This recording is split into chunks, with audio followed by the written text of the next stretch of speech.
Réussir sa prise de poste. Voici 8 facteurs clés de succès pour réussir votre prise de poste. Petit 1, préparez votre arrivée.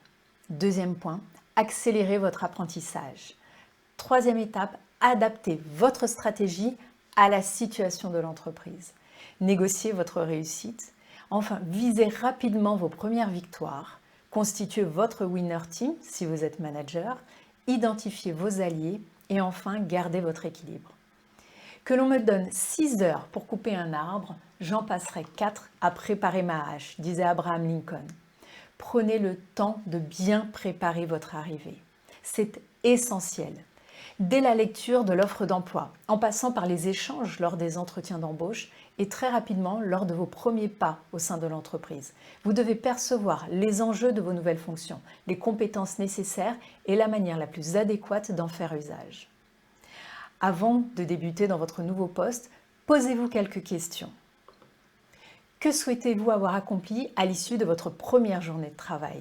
À l'issue de la première semaine, du premier mois, deuxième mois, troisième mois? Comment exceller dans ce nouveau poste? Comment dépasser les attentes et se positionner pour aller encore plus loin? Quel collaborateur ou manager souhaitez-vous être? Posture, comportement, communication. Enfin, la deuxième clé, accélérez votre apprentissage. Ayez en tête l'atteinte de votre seuil de rentabilité. Identifiez ce dont vous avez besoin d'apprendre sur l'organisation et faites-le vite. Sur les marchés, les produits, les technologies, les systèmes, les structures, la culture, les jeux de pouvoir. Avant d'établir un plan d'action, collectez, analysez, synthétisez les informations, puis testez les hypothèses. Les bénéfices à une telle démarche, capacité à identifier les problèmes potentiels, capacité à progresser rapidement sur la courbe de l'apprentissage et capacité à prendre les bonnes décisions. Les collaborateurs les plus efficaces trouvent le bon équilibre entre agir, faire que les choses se produisent, et être, observer et réfléchir. Autre point important, adaptez votre stratégie à la situation de l'entreprise. Un diagnostic clair de la situation est un préalable essentiel pour développer votre plan d'action. Comprendre la situation à laquelle vous êtes confronté, ce qu'elle implique pour ce que vous pouvez faire et la manière de le faire est essentiel. Pour cela, je vous invite à vous poser encore quelques questions. Quel genre d'accomplissement suis-je censé mener? Quel genre de collaborateur ou leader suis-je? Quels sont les défis, les opportunités et les ressources dont je dispose? Quel climat prévaut dans l'entreprise ou dans votre service? Quels changements dois-je introduire et comment les réaliser? On ne peut piloter un nouveau poste si l'on ne sait pas l'historique, si on ne connaît pas l'historique de l'entreprise, de son service ou du poste et comment en est-il arrivé là.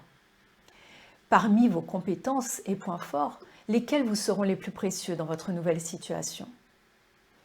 Quatrième étape clé et à laquelle nous ne pensons pas assez, négocier votre réussite.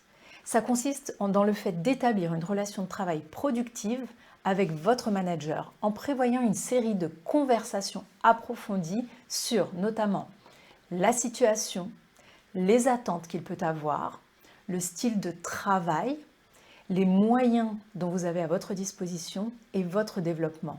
Autrement dit, votre évolution potentielle au sein de l'entreprise.